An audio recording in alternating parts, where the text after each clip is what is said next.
It is finally game week. What to expect when the Pittsburgh Steelers have the football against the San Francisco 49ers, and will Nick Bosa be on defense to defend Kenny Pickett and those Steelers? Coming up on today's Locked On 49ers. You are Locked On 49ers, your daily San Francisco 49ers podcast, part of the Locked On Podcast Network, your team every day.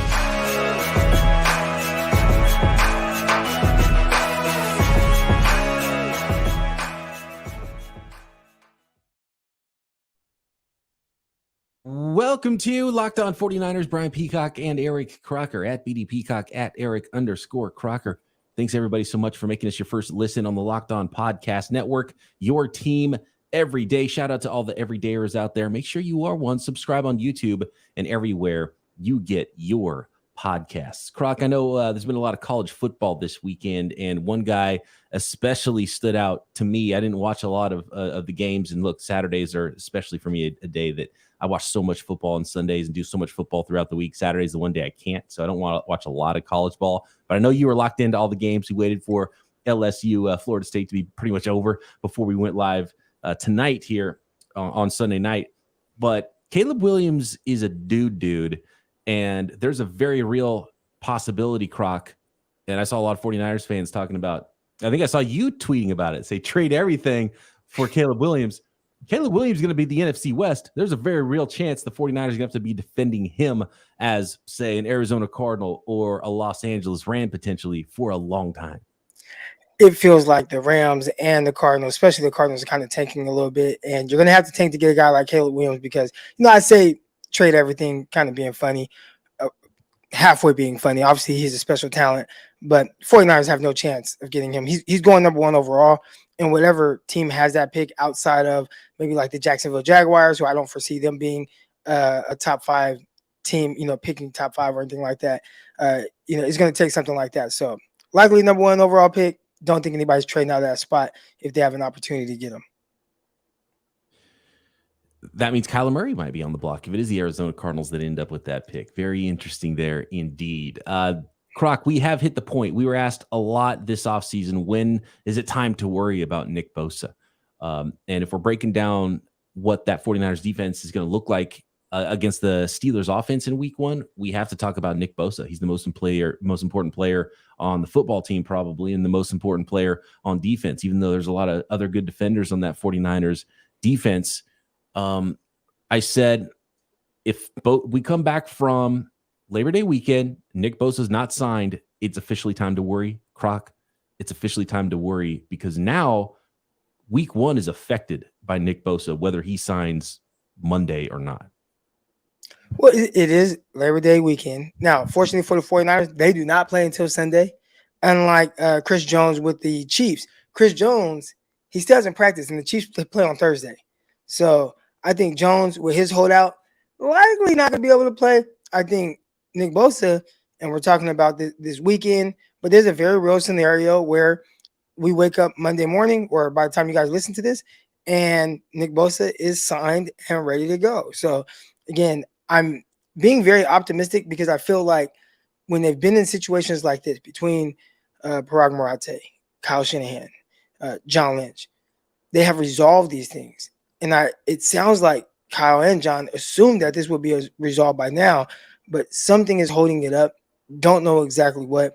I hear people throw out certain things like, the length of the contract, or there's a $4 million difference, which it sounds like it's not that much, but $4 million per year over, 4 years or so, that is a decent amount, right? We're talking about $16-17 million off, especially if a guy is maybe wanting to be the highest paid defensive lineman in the NFL, as he probably should at this point in time. But I'm not worried quite yet, but come Monday, I definitely will be. And I know it's hard for fans a lot of times, and you want to make someone the villain, and you get mad at Bosa because he's holding out. You get mad at the 49ers. Pay him everything he wants. Pay him whatever he wants. And we talked about this a lot last offseason. This negotiation hasn't been as contentious publicly, but clearly there's some contention on both sides as these negotiations are reaching game week here for the 49ers and Nick Bosa. But it's the same, like I would preach the same thing that I did last year with the Deebo Samuel negotiations. It's like, don't hate the player, hate the game. You can't blame the 49ers for trying to do right by their franchise. They need to sign other guys too, not just one player, and try to be good for as long as they can. And they owe it to the franchise to do that part right and negotiate hard on their side. And Nick Bosa should absolutely be fighting for every dime he believes he deserves. And in this league, and he's had some major injuries in his career already. So, he deserves to be fighting for everything on his side. And of course, the agent's trying to do everything he can to get the best deal for Nick Bosa. So I get where both sides are, but man, there was the report that maybe they would get together and have some dinner over the weekend, possibly. And I think a face-to-face meeting could probably help close that gap. If it's a $4 million per year gap, it's pretty sizable. But if it's just, one little thing here or there, it seems like they should be able to get that done. And now it's going to start affecting football games, because even if Bosa signs, he's not going to be full go probably in week 1, and will be on some sort of a pitch count. Although he'll be out there. If he signs before the game, he'll be out there on the field, I would guess. It's just how many snaps he's going to be able to play. And if he's playing 50% of the snaps he would have normally played, well, guess what? The defense is 50% worse than it would have been. When we saw the report about the 49ers signing with Nick Bosa, and they're just going to sit down at dinner, and at that dinner, they're going to iron out all the wrinkles, and they're going to make it, they're going to get this thing done. I said, that's BS.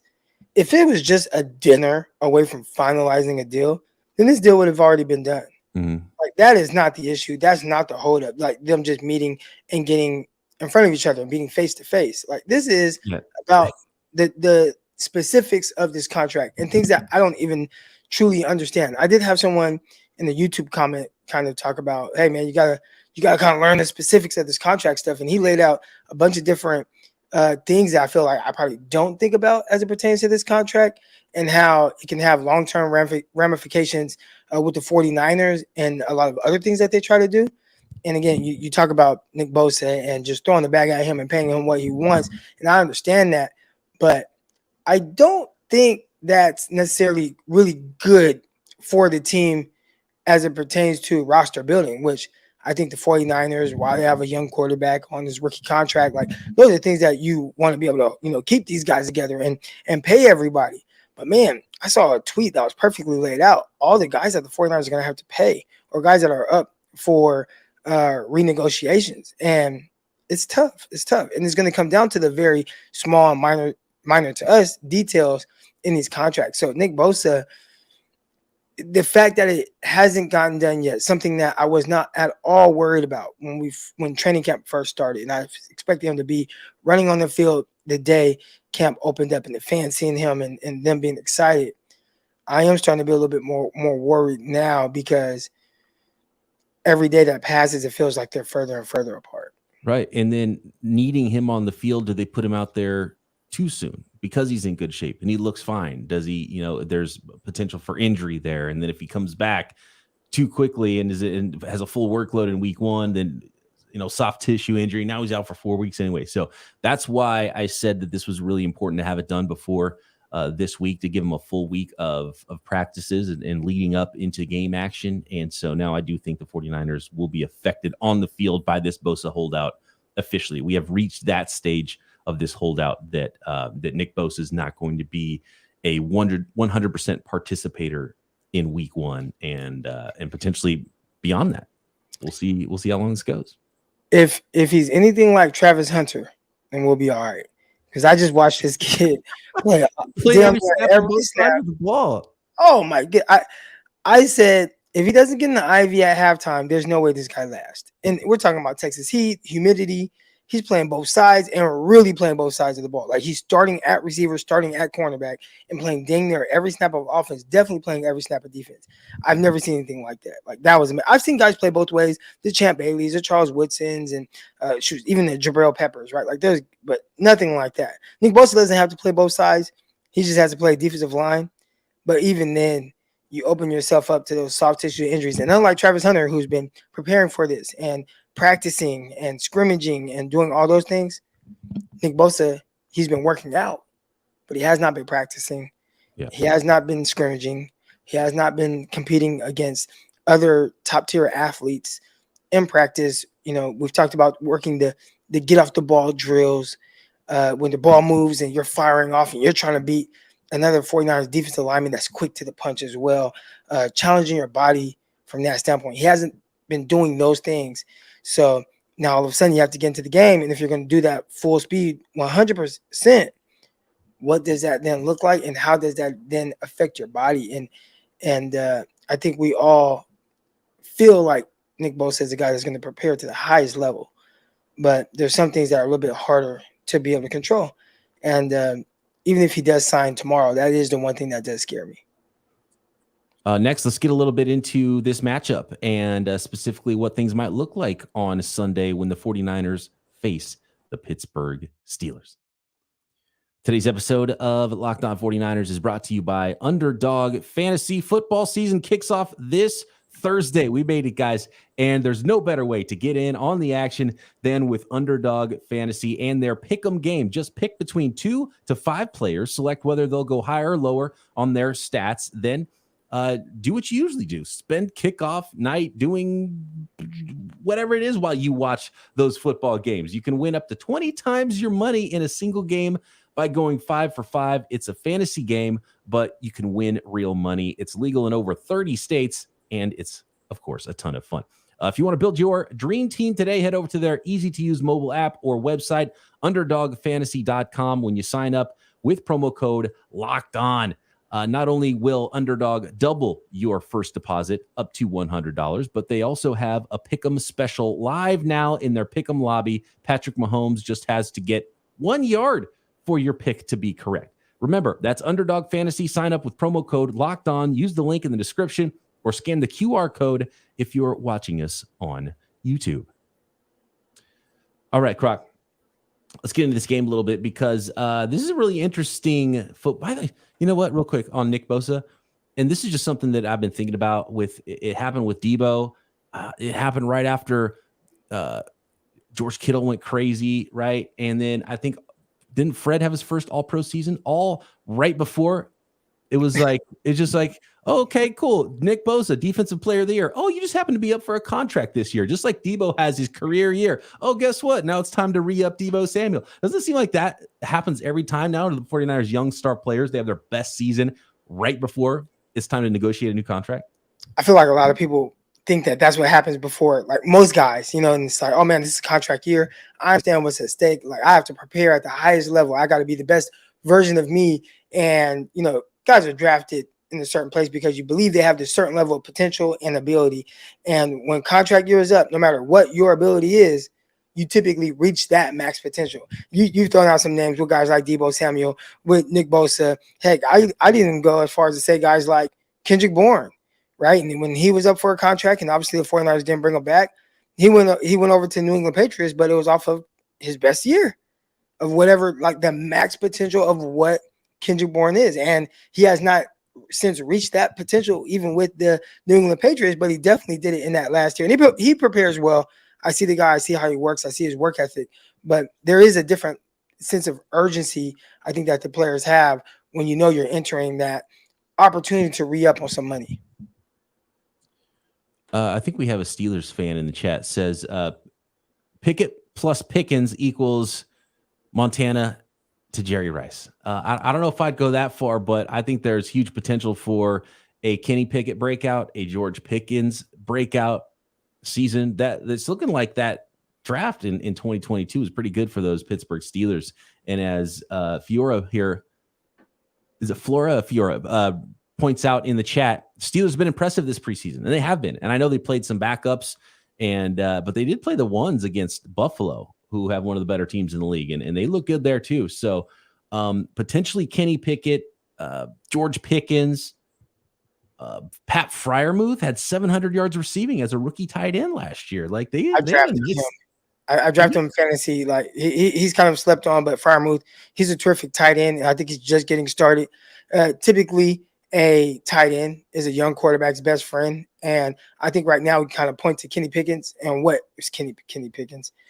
We can point to Pickens and George Pickens and talk about kind of what he is as a safety blanket to the quarterback, just knowing, hey, I just have to throw the ball in the area of Pickens and he's going to come down with it. He's going to do his thing and he's going to kind of bail me out. But Freiermuth is a guy that does kind of have that similar role. And, typically as a 49er targeting a quarterback targeting a player, the shortest distance is typically that tight end. I think Freiermuth is that guy. But when they do want to stretch the field, and we saw Pickens do that in the preseason, throwing the ball downfield to Pickens, throwing the ball to guys like Freiermuth, but also throwing the ball downfield to Deontay Johnson. And he's a guy who I think highly of, who is kind of more of a kind of that jitterbug type guy. I think he kind of had a down year last season, catching 0 touchdowns on the year.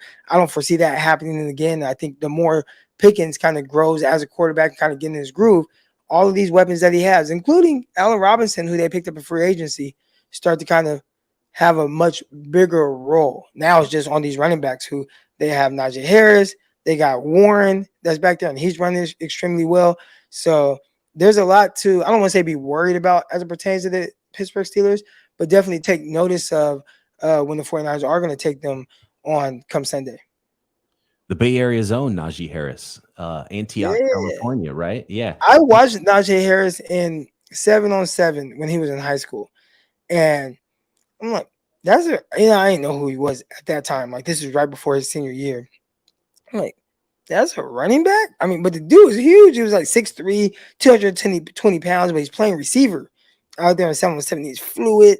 And then I got to kind of see him against my guys, Lincoln High School, Stockton, California. They played Antioch, I want to say maybe the first game of the season or the second game. He had an interception. I mean, he's running all over them. Didn't even play in the second half. So, I mean, he's kind of been a special kind of player. Nick Saban likes those big running backs, man. Alabama gets their pick of whatever top running back they want. And they went to Antioch, and they're like, yeah, 6'2", 220, can catch the ball. Some speed to go at that size. Yeah, I like that. It's so Najee Harris in the long line of stud running backs to Alabama now in the NFL. I think he's going to carry less of a load. And you mentioned Jaylen Warren. I think there's going to be it's going to be a little bit more of a 1-2 punch this year with Najee Harris and Warren, because Najee Harris only averaged like 3.8 yards per carry last year. And he's a really good player. He's a complete back. But I think that would be smart for the Pittsburgh Steelers. And by the way, don't sleep on my guy, my draft crush from last year. He was on IR as a rookie, the fourth rounder for the Steelers. They might have gone 4 for 4 in the draft with all their offensive players they drafted early last year. Calvin Austin has looked dynamic in the preseason. He'll be returning for the most part in this game against the 49ers, but might get some action. Hey, there we go. The genuine man in the chat. Yeah. Dude is lightning fast. So that he's quick. Yeah. That was the one where I remember the 49ers took Denny Gray. And they took Denny Gray. First of all, I came on here before and I was talking about, I watched the Florida State game and I'm watching this 6'4" receiver, what's his name? Keon Coleman, and he catches 3 touchdowns, and you see Twitter exploding, and I'm like, oh man, like this guy looks great. Too bad Kyle Shanahan doesn't like big receivers. And I don't think it's that Kyle doesn't like big receivers, but he doesn't like to be big and fast. You can only be one. He doesn't like. Kyle is looking for how a player specifically fits into his offense. So whatever type of player you are, if you do things to where he can see how this is something that I can prioritize in my offense and utilize this and be consistent with it, then I'll take that. I don't think contested catches is one of those traits. I don't think he looks at a guy and says, man, this Keon Coleman, 6'4", 215, contested.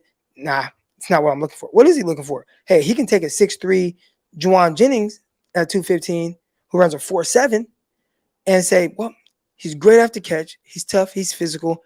And I can really kind of utilize him as a move tight end, right?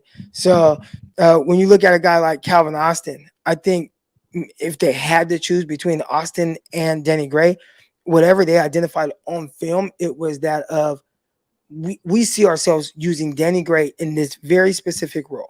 And clearly it hasn't kind of, grown into that. But I think that's what they were looking for. As it pertains to Calvin Austin, I think the Pittsburgh Steelers have done a good job of just how do we get the ball in Calvin Austin's hands? And 49ers already have that guy, right? Like you said, hey, that's our Deebo Samuel. That's the guy who we work. So we're not looking for that specific role with him. Can you do something different? But Austin definitely does something different than the rest of the receiving group with the Pittsburgh Steelers.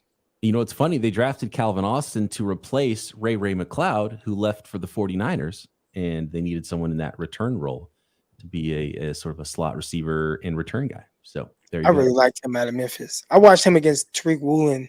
I was kind of with my draft evaluation on both guys, and I was like, man, this is a legit guy. He's not afraid of this 6'4" cornerback who runs a 4.3. You just saw how he was able to threaten Woolen, especially on the outside, and his ability to start and stop, and and then he got drafted by Steelers, and that just kind of confirmed what I felt about him, because if they take a receiver, then you probably were thinking right about that guy.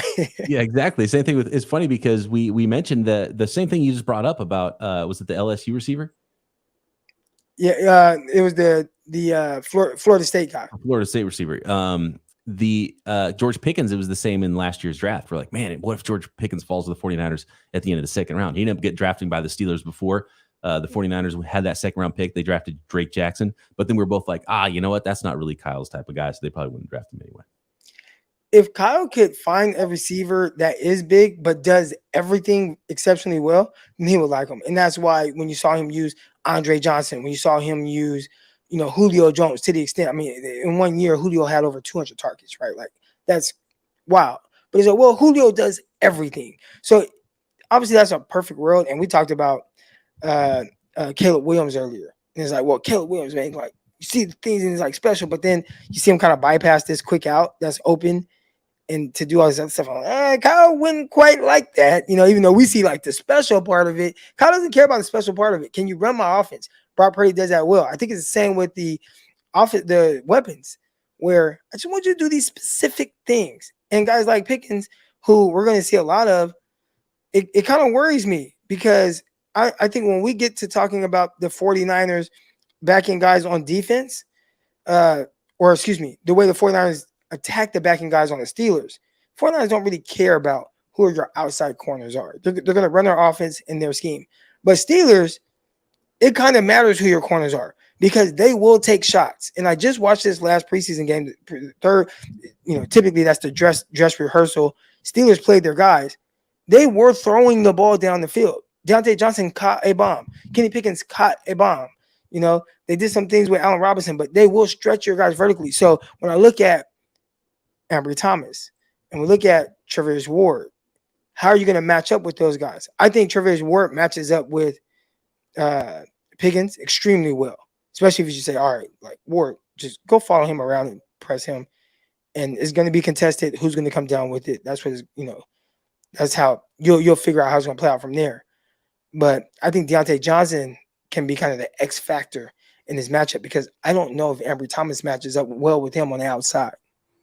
Yeah, the Steelers receiving weapons, they kind of have one of everything. They're all very different. I want to get a little bit more into that, Croc, and those matchups and some of the matchups with the big uns inside as well with that Steelers offense against the 49ers defense. Next.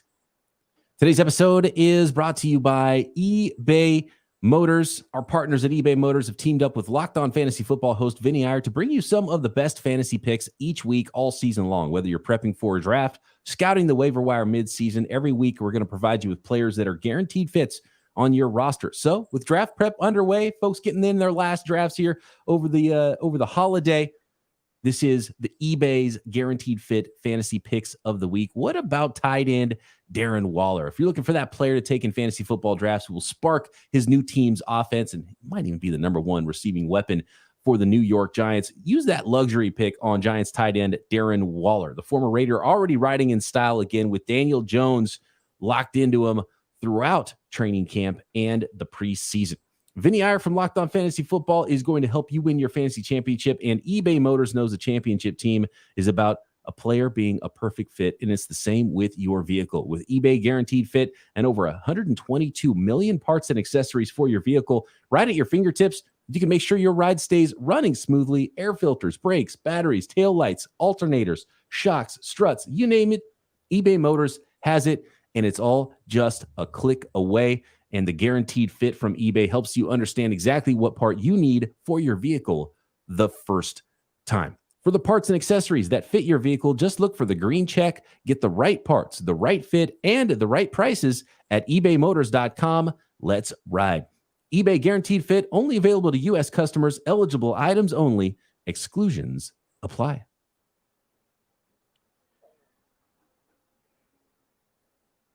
I've seen this. I've seen this question multiple times, Croc, on social media, and I think I saw it in the chat earlier. You trade Bosa for Caleb Williams? Bosa for Caleb? Yes. That's tough because I think Bosa makes the 49ers defense go. But I think that you can manufacture, pass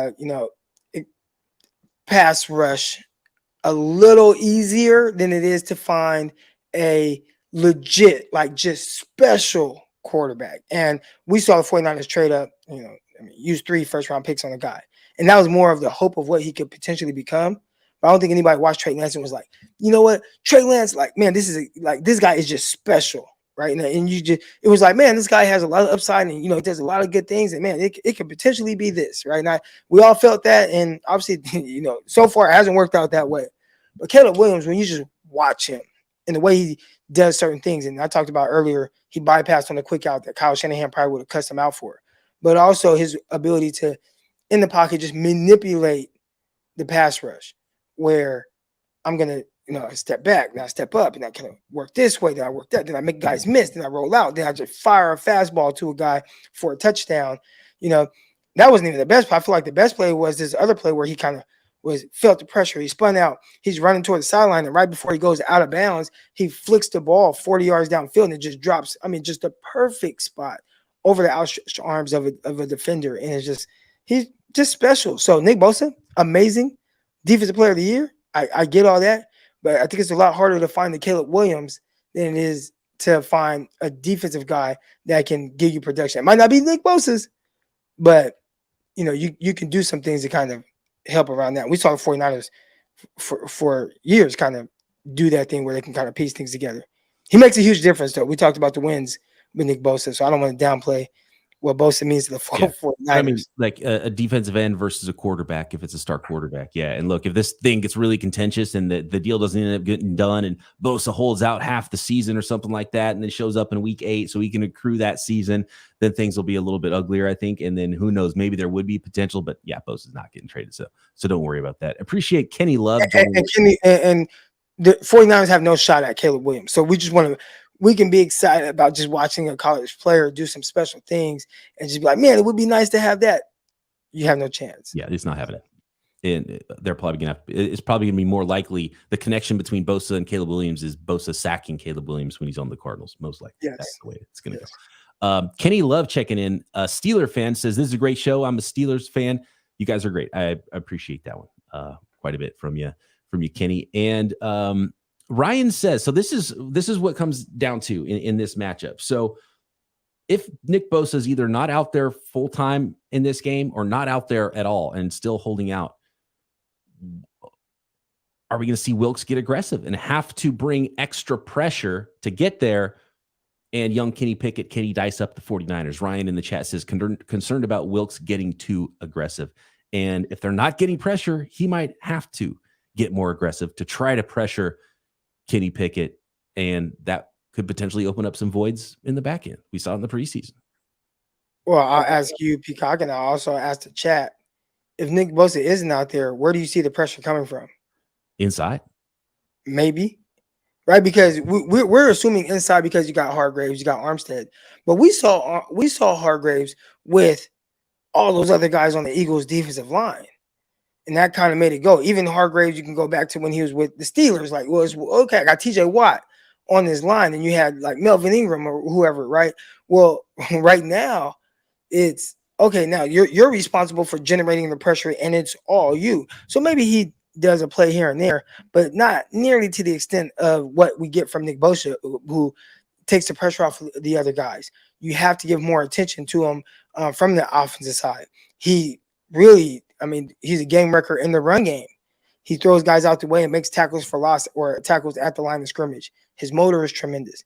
So not having him in the passing game, you're going to have to generate some type of pressure, whether you do some fire zone stuff, you drop guys off from the D-line, and we saw Drake Jackson playing, 20 yards down the field, breaking up a pass to Elijah Mitchell in the preseason, and in the training camp. And that was pretty cool to see. but you have to bring pressure from somewhere. Are they going to do things like that where they only rush 4, but one of those 4 guys is a DB with a D lineman dropping in the coverage? You're going to have to do some different things and be very creative with how you bring that pressure. But without Nick Bosa, I think that it's hard to think that the 49ers will be consistent with generating pressure. Now you have him. He's kind of the engine that makes all that go. Now you're saying, okay, well, yeah, now I see Hargraves. Now I see Armstead. Now I see Drake Jackson or Austin Bryant or Cleveland Farrell and, Fred Warner coming on his stunts. And now all of a sudden, yeah, you're getting that consistent pressure. But without him, it just feels like there'll be a drastic drop off. Right. And then if there's no Bosa, now you feel good about, okay, now we can kind of double team Hargrave. If he's the only guy that we have to worry about, if he's causing us problems, we can put more emphasis there. And you can't really do that if Nick Bosa is coming off the edge. So as somebody in the chat pointed out, the strength of that offensive line for the Steelers is on the interior. They have a nice 3-man interior line with Isaac Seumalo, Mason Cole at center, and then James Daniels at right guard. James Daniels has been up and down and kind of played different positions. They got Nate Herbig backing him up there as well. They got Chooks Okorafor at right tackle. And then they got the rookie Broderick Jones, which would be a huge advantage for the 49ers with Nick Bosa, defensive player of the year, even if he's, only in there on rushing downs or something. If he's, limited in week 1, if he's signed, if it was Nick Bosa against Broderick Jones, that'd be a huge mismatch for the 49ers going against the rookie. But it doesn't look like Broderick Jones, their first round pick for the Steelers, is going to be the starter to start the season. But if Bosa's out, then maybe you do want to put the rookie in there and just let him go. I could see not wanting to start the rookie against Nick Bosa, but if Nick Bosa isn't out there, but either way, it looks like 2021 4th rounder Dan Moore is going to get the start in week 1 against the 49ers at left tackle. But they've put some resources into that offensive line. It's improved offensive line. And really it all boils down to Kenny Pickett is the year 2 breakout for real with Pickett and George Pickens and Pat Freiermuth. They've got a lot of young talent on that football team. Oh yeah. And their 6th rounder, like what a draft they had. We mentioned Calvin Austin, Connor Hayward, Ironhead's kid, Cam's little brother, right? Connor Hayward's now their main fullback and H-back there, 6th round pick last year in the draft. So really interesting football team for the Pittsburgh Steelers. And I could really see a Kenny Pickett breakout, a George Pickens breakout, but the 49ers need to make sure that, you guys can go ahead and start your year 2 breakout in week 2 after you face the 49ers defense, who was the best defense in the NFL last year. And no Nick Bosa would really skew things though toward the Pittsburgh Steelers in this football game. And of course, we'll make our picks a little bit later in the week, Croc. Any other matchups you're interested in there before we go on this one with when the Steelers have the football against that 49ers D? Yeah, real quick. Dan here in the chat says, are the Steelers game planning for Bosa and no Bosa? And I think just generally offensive coordinators, they're very confident in their scheme. So I don't think they go out there thinking, all right, we're going to, they're going to run their scheme. The plays that they want to run, the things they want to do, how they want to attack, like they've put a philosophy in the heads of, the coaching staff and the players throughout this entire offseason. So if they hear, and they'll know if Nick Bosa is playing or not, right? Like they'll find that out. I think right now it's just sharpening up on, this is what we do. Can we do these things at the highest level? And then they hear that, oh, Bosa is playing or not. And based off of that, they can make some minor adjustments where it's like, hey, when we want to do this, we need to make sure that we attack this side this way if Nick Bosa is there because of this. But that'd be kind of a minor change, I believe, in their game plan. I don't think they go into like the week saying, all right, we're going to scrap everything we want to do offensively because they have Nick Bosa on the other side. They're going to do the things that they want to do, how they want to do it. But if Bosa is playing, then again, there will be some minor changes in specific play calls. And by the way, last year, Pittsburgh's offense was 4.9 yards per play, and they were worse than every team in the league except for the Cardinals, Colts, Rams, and Texans. So they were the 5th worst team in yards per play on offense last year. 49ers with the same 4.9 yards allowed per play on defense were the 3rd best in the NFL, only behind the Eagles and Jets defense on a yards per play basis. So it was very dink and dunk. There wasn't a lot of points put up on the board. Kenny Pickett He had his first few games, he had, I think in his first 4 games, 3 of them starts, he had 6 interceptions or 7 interceptions, was only intercepted twice the rest of the year from week 8 on. But he only had 5 touchdown passes as well from week 8 on. So 5 touchdowns to 2 interceptions. It was not a high-powered offense. They were not putting the ball in the end zone a lot. They were not scoring a lot. So that's probably something they're going to be trying to do, bigger plays, more points, because that's not something they were doing last year. And so the 49ers, obviously, that's a bad matchup if the 49ers are allowing one of the lowest point yards per play in the NFL, and the Steelers continue to put up, yards per play, not points per play, yards per play at the lowest, one of the lowest in the league. If preseason was any indication of their offense taking a step in the right direction, 5 possessions for Kenny Pickett, that offense 5 touchdowns. So again, it is just preseason, but it has shown that, the reports from this offseason was that Kenny Pickett has taken that next step and he looks much more comfortable, much more confident. Preseason, I think, kind of backed that up. Now it's, can you do it with the 49ers? And I think having Nick Bosa out there would definitely make a huge difference. Not having them, I think, could make things a little bit more interesting for the 49ers defense. And by the way, 11 personnel, 1 running back, 1 tight end, or 1 running back, 2 tight ends was pretty much 90% of the snaps last year for the Steelers. So I think we're going to see a lot of Diamador Lenore in the slot, maybe. And hopefully they don't have to blitz. And hopefully Nick Bosa is in there, because that's huge for the San Francisco 49ers. All right. I got some more notes, some more stats we'll get to later in the week. We'll flip the script and look at the other side of the ball when the 49ers have the ball against TJ Watt, Minkah Fitzpatrick, and that Steelers defense. Thanks, everybody, for jumping in the live chat and making us your first listen every day here on the Locked On Podcast Network. Make sure you are subscribed on YouTube and everywhere you get your podcast. Croc and I back tomorrow. Locked On 49ers. Subscribe to this video.